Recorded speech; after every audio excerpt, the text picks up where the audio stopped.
You're listening to an Airwave Media Podcast. USAA knows dynamic duos can save the day, like superheroes and sidekicks, or auto and home insurance. With USAA, you can bundle your auto and home and save up to 10%. Learn more and get a quote at usaa.com/bundle. Restrictions apply. As I'm sure is the case with many of you listeners, my head has been spinning, my faith in humanity plummeting, and my existential dread rising like bile in my throat over the last month or so since Trump took office and started his deplorable shock and awe campaign. I feel compelled to comment on this, even though I wasn't planning to address current politics directly so soon this year. I like to have a buffer between episodes with explicitly political commentary in the podcast, so that not every episode ends up a political diatribe, since I often get negative feedback when I do get political, and it causes me to question whether I should broach such topics at all, even though it has been a focus of my content from the very beginning, and even though my official podcast description makes clear that I use history to gain insight into modern political culture. And even though I've actually officially categorized the podcast under politics. Now, though, I honestly don't really care if I turn off some listeners. Any listeners that might bristle at my comparison of Trumpism to fascism and then try to rationalize when Elon Musk overtly Sieg Heils at Trump's inauguration and Steve Bannon follows suit with his own stiff-arm salute at CPAC are just lost to reason. And I don't care to take their objections seriously anymore. They truly are obeying the, quote, final most essential command, end quote, of the authoritarian, as given by the party in Orwell's 1984, quote, to reject the evidence of your eyes and ears, end quote. But the theme and purpose of this show is the examination of history that has been distorted, misrepresented, and mythologized. And not every political issue relates to a specific historical topic that fits the show's theme. Or at least apt historical analogies do not always come to my mind. Therefore, I often don't address political issues in a very timely manner, nor does my timing always work out the way I'd like it to. No one is more disappointed than me in the podcast's shortcomings in that regard. For example, considering Trump's current assault on efforts to address systemic racism through initiatives designed to discourage diversity, equity, and inclusion, I thought it would be important to devote some topics to Black American historical figures for Black History Month. I haven't typically devoted February topics to celebrating Black history, again because strong topics fitting the show's theme haven't always occurred to me at the right time. And I wanted to start this year. I even had some topics in mind. It seems especially important since, despite still proclaiming February Black History Month as presidents always do, Trump's anti-DEI executive orders have had a chilling effect on its celebration, even leading the Department of Defense to forbid the observance of any quote-unquote identity months. However, I also wanted to cover my recent topic about Lincoln in February to coincide with Lincoln's birthday. So instead, I started my Lincoln topic in January, and the series just ended up ballooning and becoming 4 parts that took up all of February as well. I still hope to revisit the Black history topics that I had in mind in the future, whether in February or not. But now, as we enter March, I think it important to observe Women's History Month, since women's rights are under such clear assault by the right. Even between his respective terms in office, Trump's appointments to the Supreme Court and right-wing judicial activism have resulted in women losing long-settled reproductive rights and body autonomy when Roe v. Wade was overturned. And there are indications that the right are coming for the morning after pill next, and maybe even birth control access generally. More than that, Trump has revoked protections against sexual misconduct in schools and in the workplace. Unsurprising considering the long history of such allegations against the president himself. Following the Heritage Foundation's Project 2025 playbook like an instruction manual, even though he distanced himself from it during his campaign, Trump has been clear that he won't work to better ensure equal pay for women or to improve maternity leave and paid family leave laws, and that generally he thinks pregnancy is more of an inconvenience for employers. Some Christian nationalists associated with the administration have even advocated for rolling back women's right to vote in favor of a quote-unquote household vote, which just means male-only voting. House Republicans actually passed a bill requiring that voters have a birth certificate or passport matching their name, which seems designed to disenfranchise the estimated 69 million married women who took their husband's name and have no passport. Clearly, when he envisions America great again, he conceives it as a regression to a time when women's rights and roles were circumscribed, when they were subordinate in the workplace and at home. Even as I'm finalizing this episode on March 6th, Trump just signed a proclamation declaring March Women's History Month, something every president has done since 1995. But when Trump signed it, saying, "Women, we love you," it drew criticism, for good reason, because he is clearly only paying lip service to women's rights in the midst of and despite his ongoing war on women. In fact, even as he signed it, he and those around him managed to take the focus off of women and put it on him. He had one of his female lawyers, Lindsay Halligan, hand him this proclamation, saying it was in honor of the women in America, sure, but more specifically in honor of the women in his administration and, quote, in honor of everything you've done for women, end quote. In honor of all the wonderful women in your administration, all the wonderful women in America, and in honor of everything you've done for women and this administration has done for women in just, a month and a half? Trump smugly responded, asserting he's done a lot for women. Yeah, we've done a lot.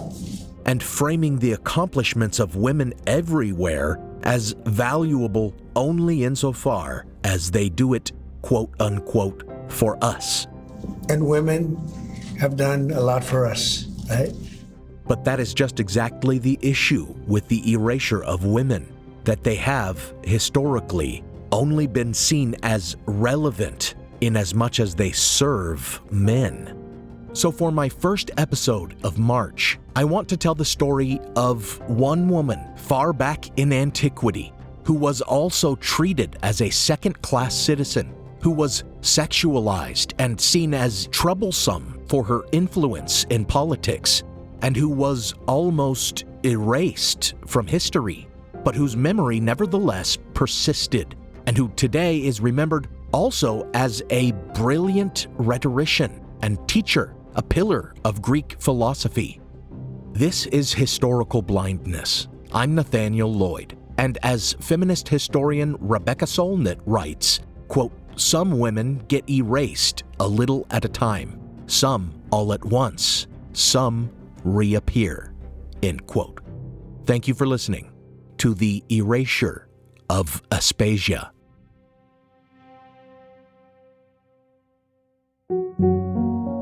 Before we continue, I want to thank my new patrons, Dawn858, Gwen Horaku, and Alice B. Thank you to all of my patrons. I love researching and writing this program. I'm proud of it, and I find it fulfilling. But it's still the financial support of you patrons, far more than the meager ad revenue I bring in, that makes it possible for me to devote as much time as I do to the podcast. Patrons of the show get access to an exclusive RSS feed with ad-free versions of the show, early release of episodes, teasers, and exclusive minisodes between every main release, making this a weekly podcast for patrons. If you hear minisodes and think they're little blurbs or insubstantial sound bites, think again. They're fully researched and produced episodes, anywhere from 10 to 15 minutes long, and they tie in with the main episode topics. And they even sometimes fill in the gaps and tell the rest of the story that my main episode didn't have time to tell. For example, after part 3 of my Lincoln assassination series, I released a long one about the final decline of the Eisenschimmel thesis, that theory that the Secretary of War Edwin Stanton was behind the assassination, following it into the 70s when its proponents began manufacturing forged evidence to support their theories. And after part 4, I released another 15-minute minisode about the myths and conspiracy theories surrounding the Knights of the Golden Circle, a secret society that kept coming up in the series. For listeners who are interested, I also sell these exclusive minisodes for just $3 a pop, so head over to patreon.com/historicalblindness and consider purchasing the occasional blind spot minisode that interests you, or supporting the podcast for as little as $1 a month. Now, let's continue the episode.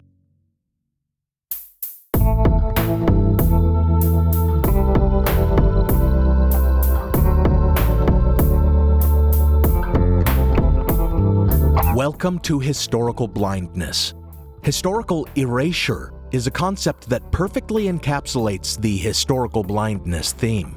In some sense, erasure can be a natural part of the building of cultural identity, the process by which some people and events fade in the collective memory, while others are remembered and celebrated or scorned. This is not to say that power structures aren't involved in this winnowing of the past. They are, but sometimes this erasure is even more insidious. The distortion of history to serve one's ideology, the purposeful misrepresentation of history, the invention of pseudo-history, the outright denial and negation of history. These are all forms of erasure, and it is the ideal goal of the historian and this podcast to expose such falsehoods, to fill in gaps, to recover forgotten history, and therefore reclaim that which has been systematically erased from historical memory. And part of that requires us to expose the power structures that result in this erasure, for it is inevitably marginalized and disadvantaged groups that disproportionately suffer erasure, whose historical erasure is actually a principal feature of their marginalization. Thus, we see that historical and cultural erasure is a prominent feature of genocide, as can be seen with colonial attempts to expunge indigenous peoples, Nazi attempts to wipe out Jews, not just from existence, but from memory. And the historical erasure of women stands even more prominent, spanning all cultures and all history. The contributions and accomplishments of a great many women in every culture, every region, every time period have gone unrecorded, have been minimized or ignored, or as is most common, are attributed to men instead. A brief list should illustrate the point. Nuclear particles, the double helix of DNA, dark matter, microbial genetics, nuclear fission, pulsars, brain receptors, and computer algorithms were all momentous scientific discoveries or developments made in modern times by women that were wrongfully attributed to men. But as ubiquitous as this erasure is, it is even more pronounced the further back in time we look, when surviving records are rare because of the rarity of literacy, and women more often left no record of themselves. For those who wrote what records we have were men who thought them less worthy of remembrance. This is an erasure of the history of half of humankind that should be mourned. As we look at antiquity and ancient Greece, the only reason we are able to talk about Aspasia and reclaim her memory, to whatever degree may be possible from the 5th century BCE, is because more of a biographical tradition exists about her than any other women, with perhaps the exception of the 6th century poet Sappho. And no women of the ancient world would again have her life spared such erasure until Cleopatra in the 1st century BCE. Just 3 women whose lives were preserved in any substantial way by history over the course of 500 years. And as we will see, even then, only sketchily and dubiously, with conflicting reports that make of her either a scheming prostitute or a respected philosopher.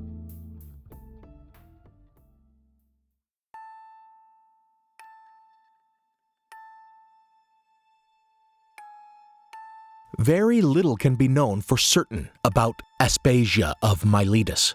Most of what is known or assumed to be true about her was written hundreds of years later by philosopher and historian Plutarch in his Parallel Lives, a series of biographies. But more specifically, Plutarch's comments on the life of Aspasia were contained within his biography of Pericles, the famed Greek general and politician during the Golden Age of Athens, with whom Aspasia was sexually or romantically or matrimonially involved, and whose illegitimate son she is said to have borne.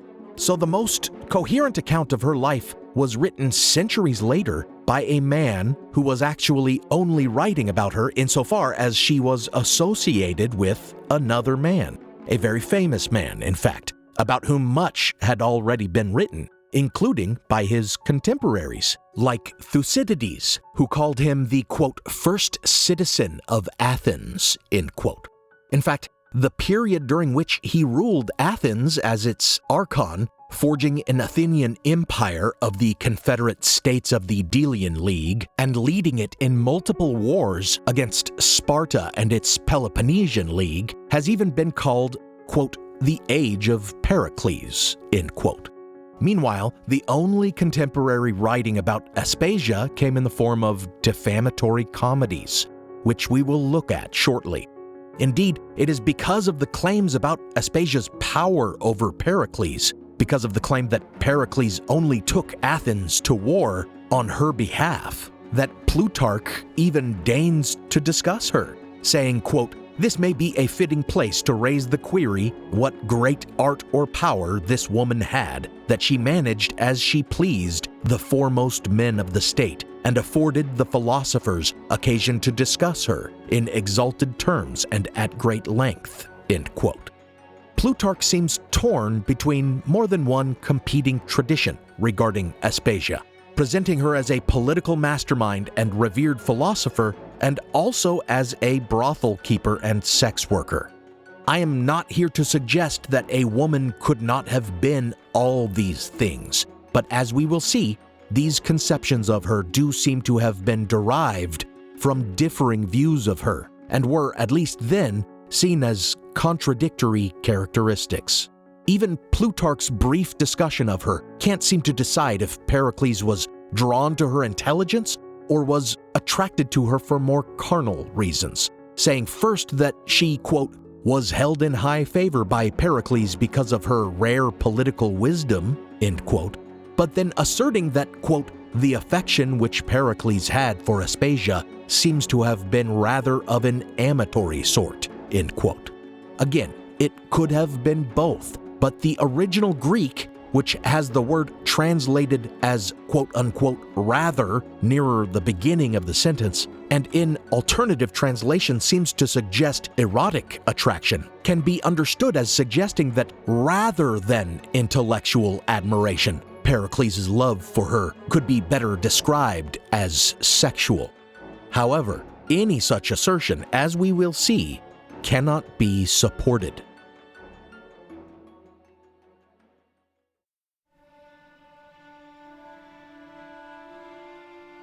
According to Plutarch, it, quote, is generally agreed, end quote, that Aspasia was a foreigner to Athens, Milesian by birth, and the daughter of one Axiochus.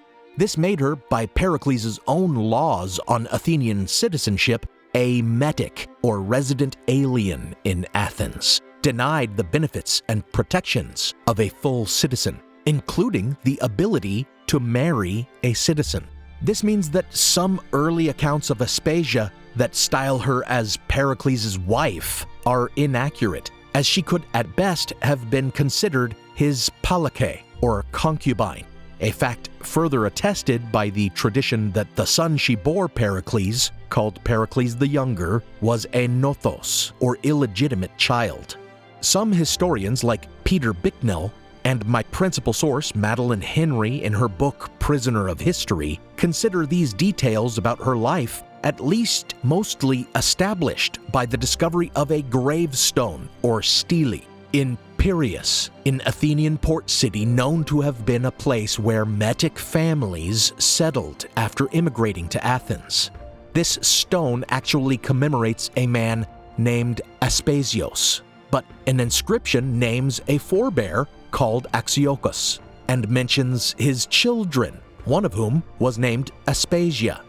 It also identifies Axiochus as the son of Alcibiades, not the famous Alcibiades, the Athenian statesman of the later 5th century, but his grandfather, an elder Alcibiades, who had been ostracized and exiled, probably to Miletus. Since this noble family can be traced to Miletus, where the elder Alcibiades seems to have had children with a Milesian woman, and since the names Axiochus and Aspasia, which would be mentioned by Plutarch centuries later, appear here within the same family, even though they were rare names, not known to have been in use at all in the region before the next century, it has been concluded that this proves Aspasia was an aristocratic Medic woman from Miletus, born sometime after 470 BCE, who arrived in Athens sometime after Alcibiades' exile ended, circa 450 BCE. It should be noted that even this is uncertain, though.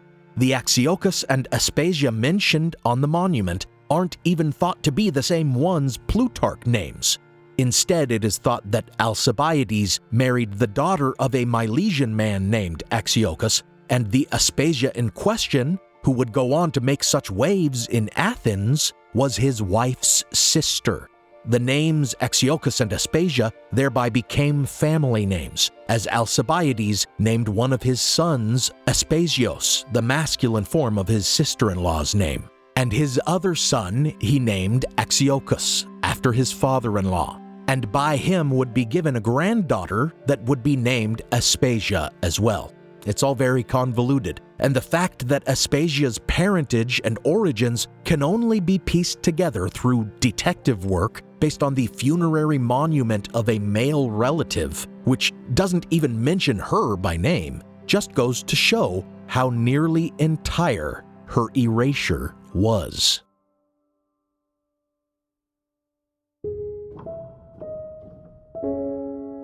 With some corroboration of the claims that Aspasia was a Metic or resident foreigner in Athens, it is possible to ascertain some truths about her life, the obstacles she had to overcome, and the nature of her relationship with Pericles. Pericles' law on citizenship, which was passed around 450 BCE, denied full citizenship rights to anyone whose parents were not both Athenian. The law was passed in response to an influx of immigrants in the wake of the Persian Wars. The word Medic meant literally home changer. Denying citizenship to these immigrants meant that they had all the responsibilities of citizenship, including mandatory military service and taxation, with none of the benefits. They could not own property, were not eligible to accept certain state benefits, such as work opportunities and emergency rations, and were barred from serving in juries and the assembly, essentially refused the right to vote. They did not enjoy the same protections under Athenian law. They were subject to additional and more onerous taxes than citizens. They could be tortured. They could be enslaved. And the murder of a Medic did not carry consequences as severe as did the murder of a citizen. If Aspasia did indeed arrive in Athens with her family at around the time scholars think she may have, for the reasons already discussed, it means that this law was brand new, and the subordinate status that it forced on her and others in her family may not have been expected. However, unlike many other Medics who were former slaves and impoverished artisans, Aspasia seems to have come with a well-off family, so wealth may have shielded her from some struggles. For example, Metics coming to Athens had to be sponsored by a citizen. Otherwise, all their belongings could be taken from them and they could be sold into slavery. If indeed she was the sister-in-law of the elder Alcibiades, who was returning to Athens a citizen after his exile, then this draconian aspect of the law would not have affected her.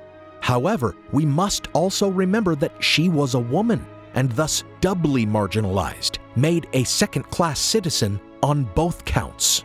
Even if she were not a medic, she would have been unable to participate in politics or own property as a woman. As has been the case in so many cultures throughout history, women in ancient Athens were expected to devote themselves solely to men. Under the kyria, or guardianship, of male relatives during their youth, they were the property of men, and once their marriage was arranged, they became the property of their husbands. However, as a medic, Aspasia was also denied the right to marry a citizen, which further limited her opportunities.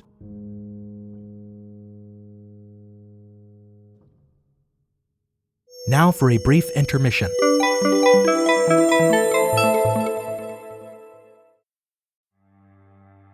As listeners of Historical Blindness, you're no strangers to the fact that history is a lens through which we can better understand the present. Or as Shakespeare put it, what's past is prologue. History is the indispensable context without which we cannot hope to truly understand current events. You understand that, and so do the creators of the American Scandal podcast. Every season, they immerse listeners in the biggest controversies in U.S. history, helping us understand America's dark side and learn from its troubled past. Its latest season, Ruby Ridge Standoff, delves into an incident that sowed the seeds for the rise of the modern radical right. It transports you to 1992, where in a remote corner of Idaho, federal law enforcement surround a small cabin. They've come for Randy Weaver, a survivalist who took his family to the mountains in anticipation of the apocalypse. A simple weapons charge brought the agents here, but the situation is about to explode into a deadly and tragic standoff that will later become a rallying cry for far-right extremists, fueling distrust and violent anti-government sentiment for decades. Follow American Scandal on the Wondery app or wherever you get your podcasts. You can binge all episodes of American Scandal's Ruby Ridge Standoff early and ad-free right now on Wondery Plus. Every summer, I'm careful to avoid getting burned. My summer plans always include applying sunscreen so I can attend barbecues and protests without worrying about getting scorched. And when I make my plans by making phone calls, I also don't want to get burned by an outrageous wireless bill. That's why I switched to a Mint Mobile plan and saved enough to take a summer vacation. With Mint, I found no difference in speed or coverage, just a big difference in cost. And right now, you can switch to a Mint wireless plan like me to avoid sweating those surprise charges and overages. You'll just be chillin' with Mint's offer of 3 months premium service on the nation's largest 5G network for just $15 a month. With high-speed data and unlimited talk and text, it might just be the coolest thing happening this summer. This year, skip breaking a sweat and breaking the bank. Get this new customer offer and your 3-month unlimited wireless plan for just $15 a month at mintmobile.com/blindness. That's mintmobile.com/blindness.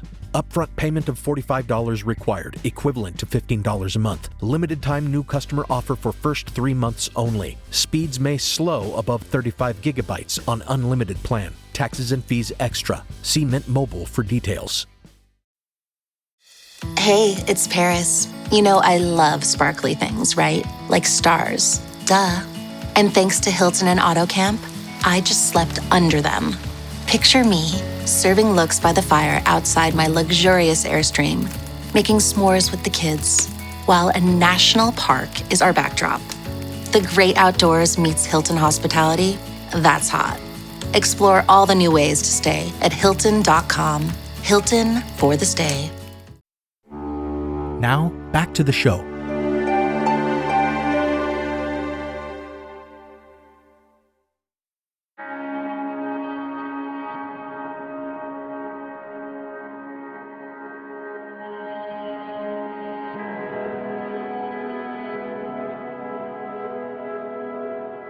As already mentioned, Aspasia's relationship with Pericles has sometimes been characterized as a marriage, though according to Pericles' own law, it could only have been a de facto marriage, with Aspasia only his palake, his mistress or concubine.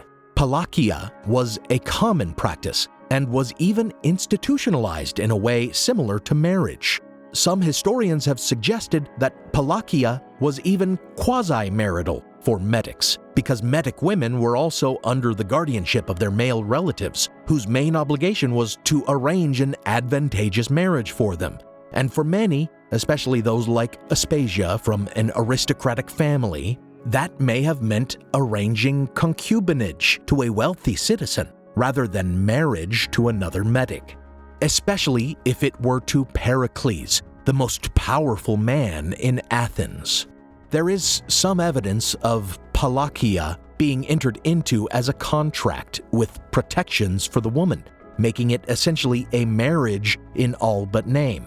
However, since the citizenship law was so new when Aspasia became involved with Pericles, it is less likely that such an arrangement may have been made. It may have been that she chose the role of concubine instead of wife because it granted her the protection of this powerful citizen but allowed her more freedom, since more domestic duties may have been expected of a wife.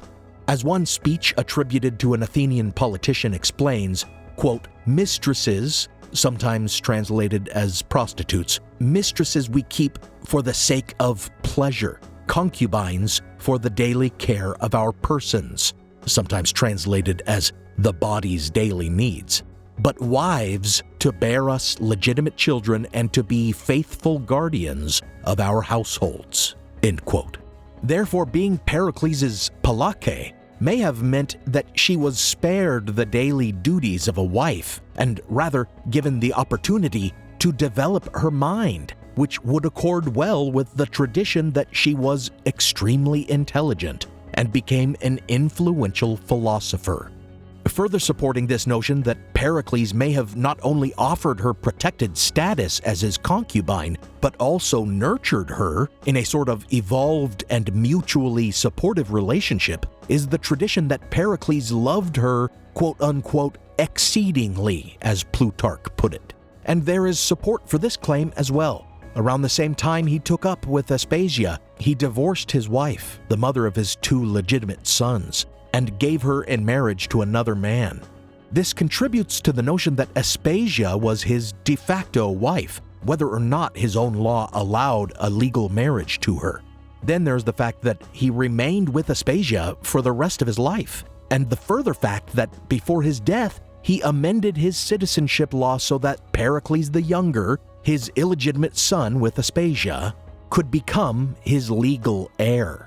Alternative reasons exist for this amendment, such as that his 2 legitimate sons had died in a plague, and many other citizens had likewise lost their legitimate heirs in the plague and the Peloponnesian War. There's also the fact that Aspasia entered a relationship with another politician immediately after Pericles' death, but the details of this arrangement are unclear, to the point that some historians doubt it happened. The fact is that the only contemporary sources about their relationship, the sources Plutarch relied on, were political comedies satirizing her and Pericles, and therefore many of these details are entirely dubious.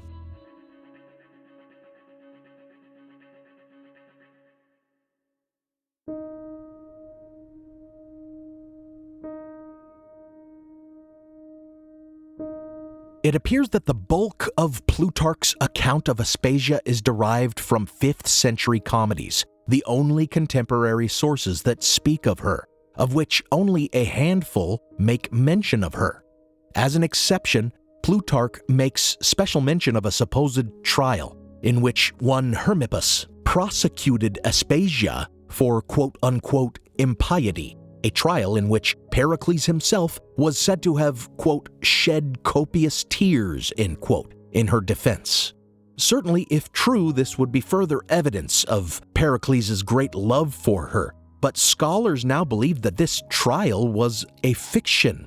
Hermippus was a comic poet, and it is well established that comic plays sometimes adopted the language of courts and were even thought of as a kind of trial in which the audience acts as a jury, such that talking about a comic poet quote-unquote prosecuting major public figures more than likely meant that Hermippus simply put the two of them on blast in one of his plays.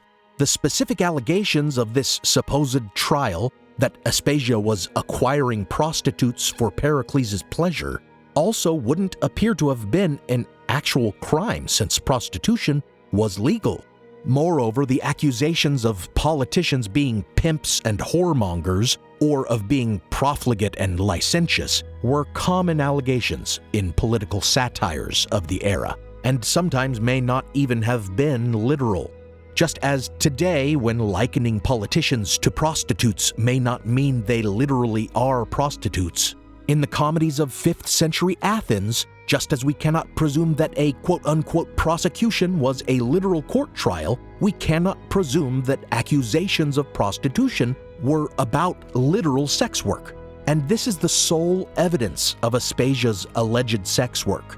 The comic playwright Aristophanes would be the one to really emphasize Aspasia as a prostitute, and he was known for using prostitutes as symbols of corruption and of death and destruction.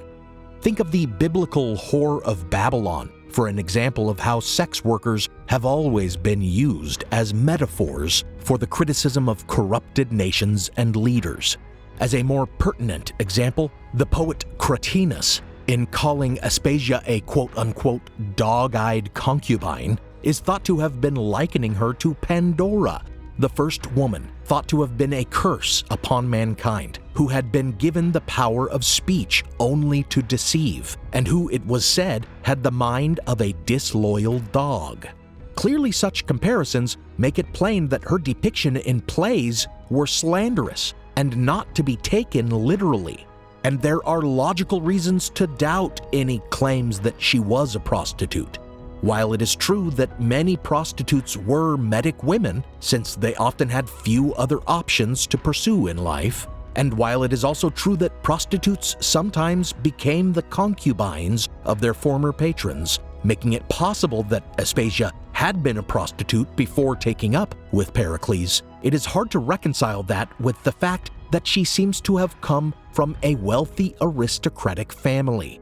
Moreover, the fact that her son was recognized legally as the son of Pericles makes it impossible that she was a prostitute during their relationship, since the paternity of any prostitute's child could not be proven. So any and all claims of Aspasia's being a prostitute must be viewed skeptically as potentially just another way that the real Aspasia was systematically erased from public memory.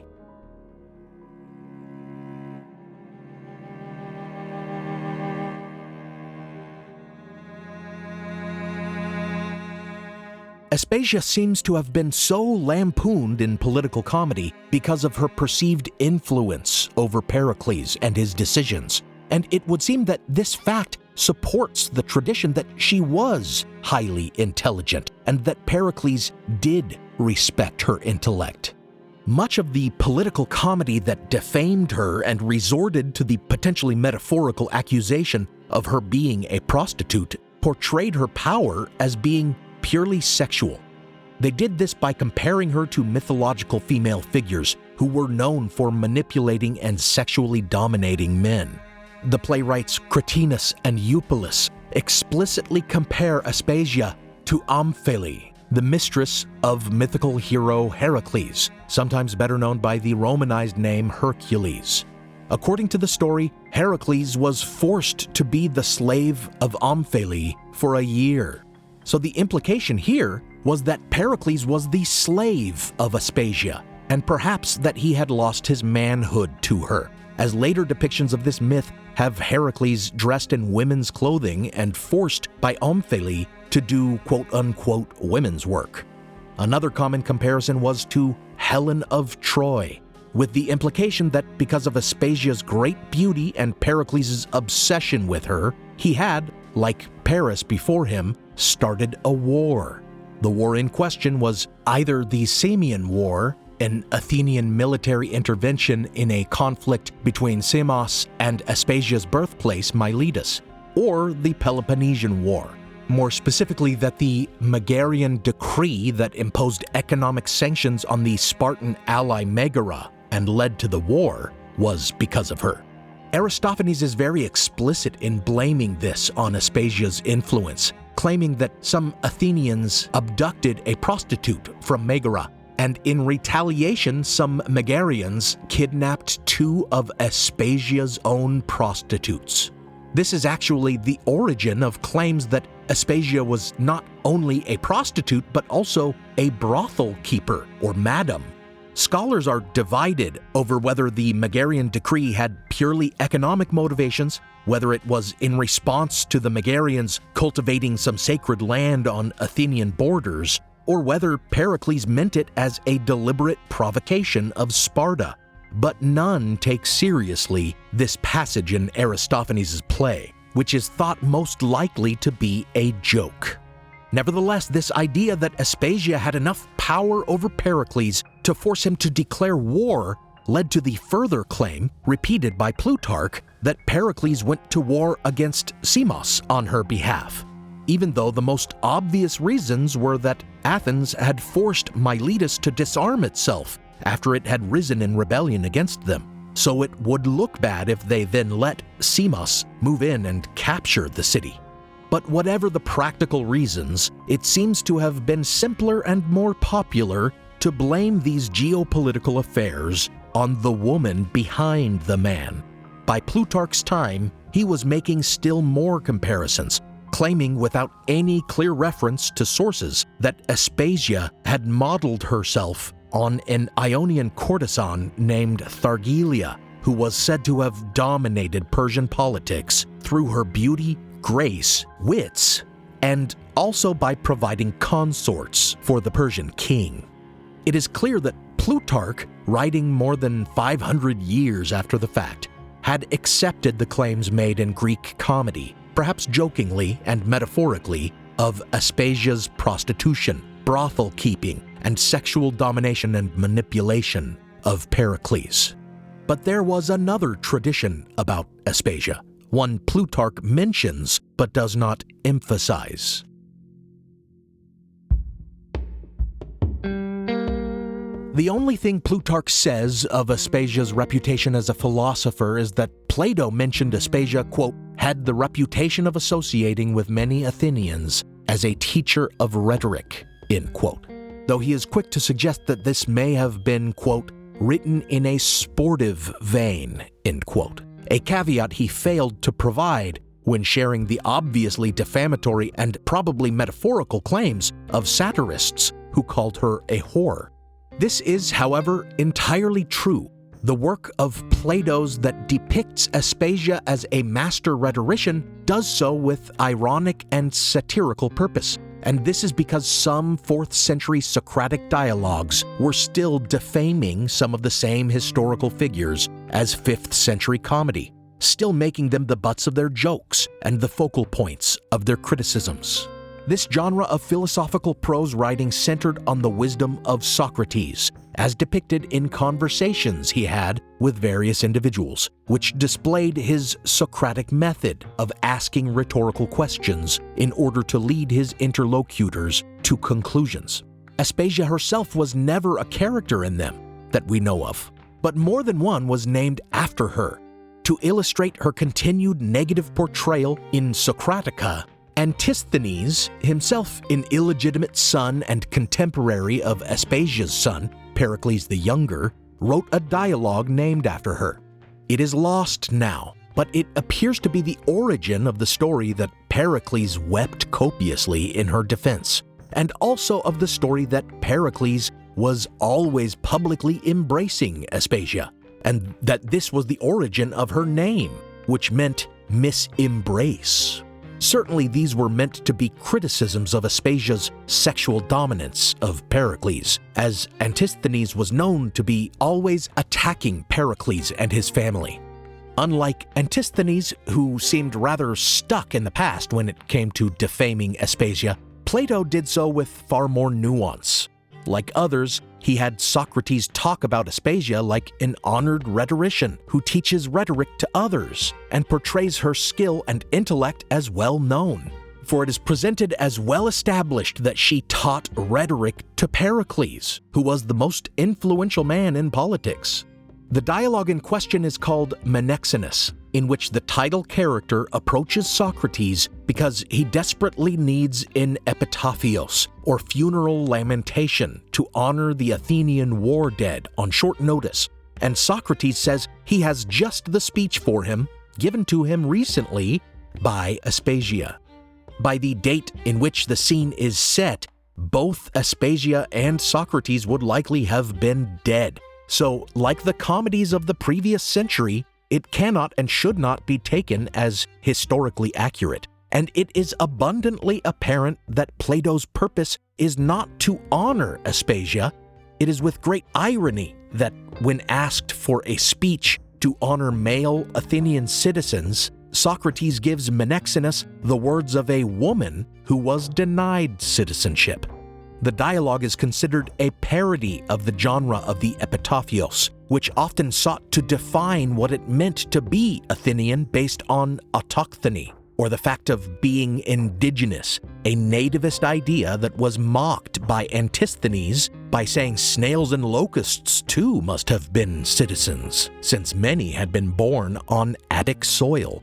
The fact that Plato attributes a speech about birthright citizenship and manly courage to a female non-citizen would seem to undermine its message.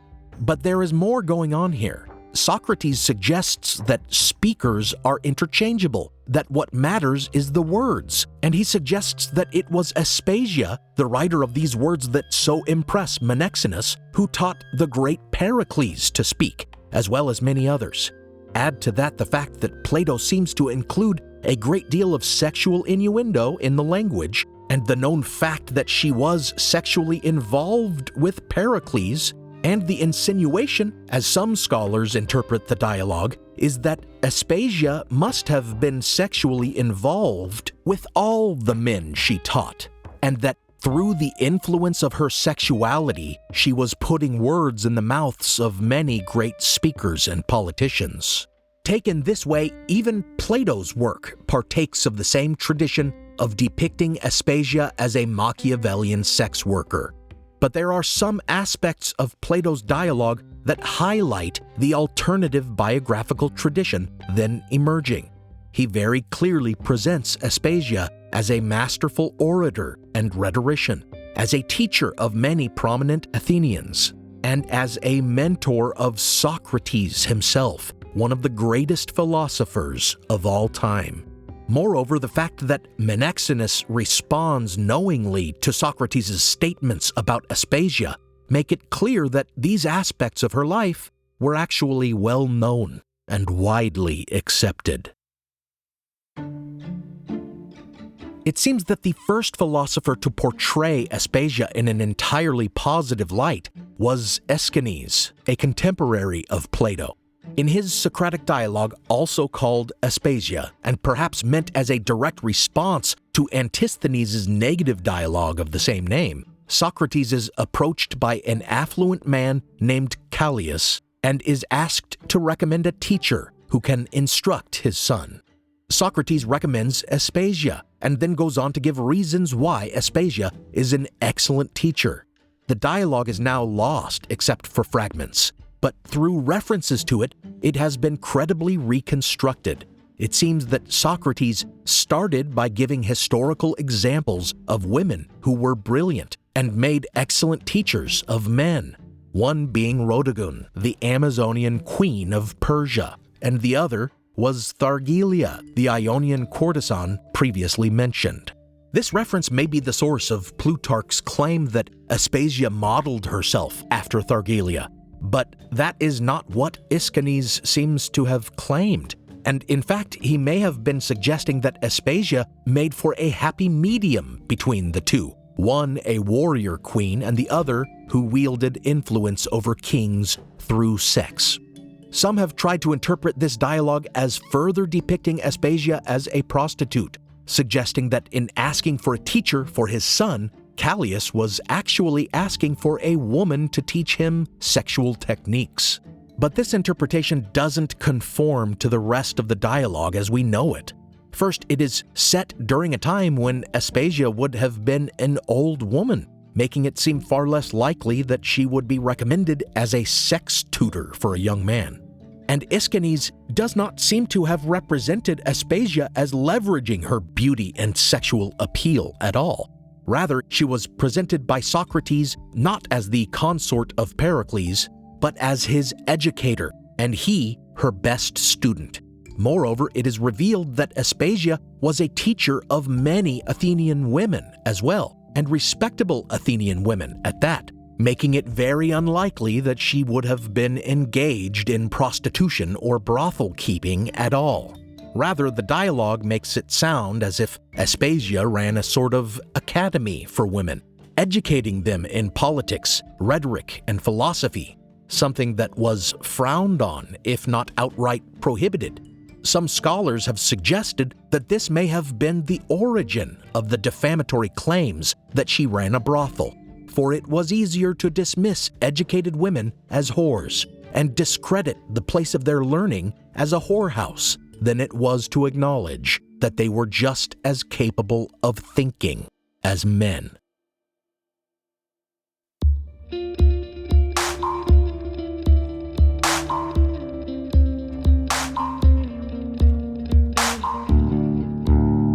As the dialogue went on, Aspasia is described as giving specific marital advice to one Xenophon and his wife. And the format that this advice takes is the Socratic method, asking the couple rhetorical questions intended to lead them to a realization about their expectations in the relationship. This explicit example of Aspasia's intellect and discernment is proof that Callias wasn't seeking erotic tutelage for his son. For why would Socrates recommend Aspasia for that purpose on the basis of her ability to give sound advice and demonstrate sound reasoning? Since Socrates acknowledges her as his own teacher, it also suggests that the Socratic method should be named after her instead, the Aspasian method. And the very fact that the person in the example, Xenophon, was himself a real person and a philosopher who would go on in numerous works to espouse the great wisdom of Aspasia, especially in giving advice about relationships and household management, seems to lend credence to the idea that Aeschines was indeed portraying her in an accurate light. Nevertheless, by the time Plutarch wrote about her hundreds of years later, it is apparent that of these two competing traditions of Aspasia as a sage or as a whore, the latter had won out. And over the centuries since, the two traditions would continue to vie for dominance. In the Middle Ages and early modern periods, she was portrayed variously as Pericles' sexpot concubine or as a teacher and philosopher, furthering this false dichotomy. And rarely were the two views of her reconciled. Rarely was it ever suggested that she might have been both a genius and sexually empowered.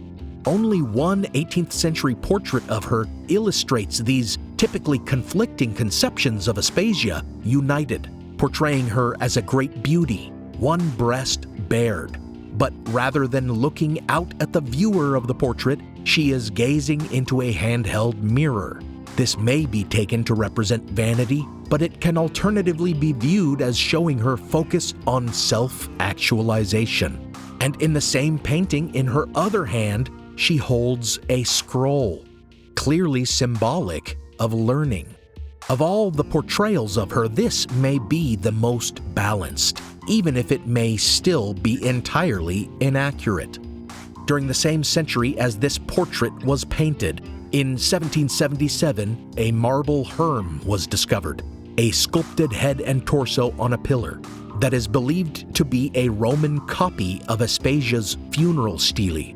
This monument now stands in the Vatican, and because it is believed to be a copy of a sculpture made of her during her lifetime, it lays claim to being the most accurate portrayal of Aspasia. She appears expressionless, serene, and solemn, clearly beautiful but noble of bearing and not sexualized. Of course, we don't know for certain if it is an accurate representation of her, since her original 5th century funerary stele is lost. So the sculpture stands, like all the depictions of Aspasia in her contradictory biographical traditions, as a construct, a symbol or placeholder for a woman whose real character we cannot truly know, since she has been erased from history, leaving only these exaggerated echoes and reflections.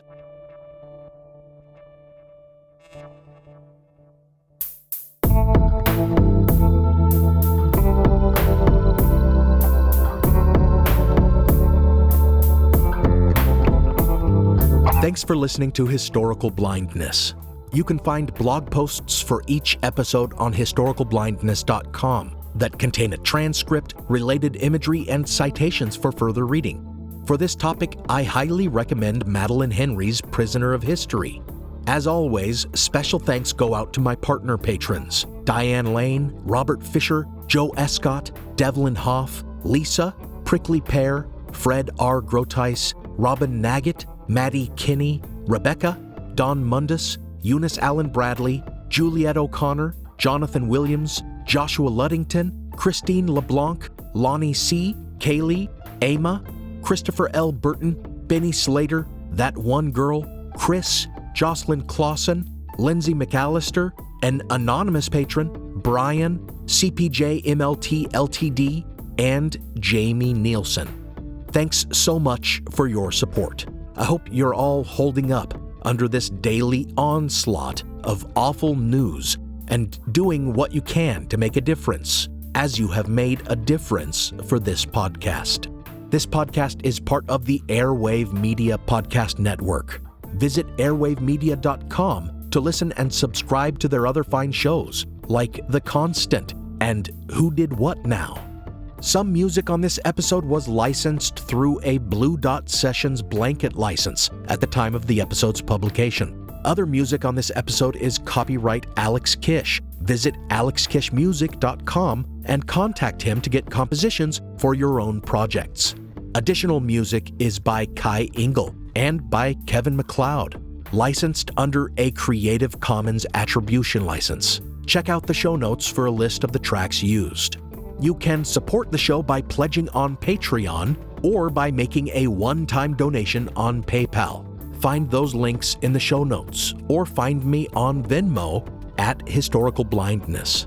Until next time, remember, there is a difference between being unknown or forgotten by history and being purposely marginalized and erased. For most women throughout history, including Aspasia, their memory was never preserved unless it was in relation to a man. So consider this. We know Aspasia had a son with Pericles, but she may have had numerous daughters we simply don't know of and would never know of unless a man decided to inscribe their names on his own gravestone.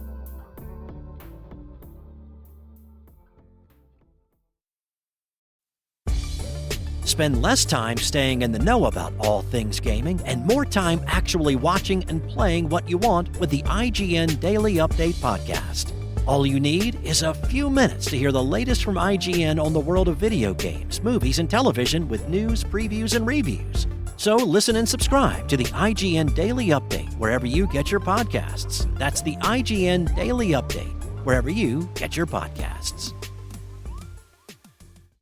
From the creators of the popular science show with millions of YouTube subscribers comes the Minute Earth podcast. Every episode of the show dives deep into a science question you might not even know you had. But once you hear the answer, you'll want to share it with everyone you know. Why do rivers curve? Why did the T-Rex have such tiny arms? And why do so many more kids need glasses now than they used to? Spoiler alert, it isn't screen time. Our team of scientists digs into the research and breaks it down into a short, entertaining explanation, jam-packed with science facts and terrible puns. Subscribe to Minute Earth wherever you like to listen.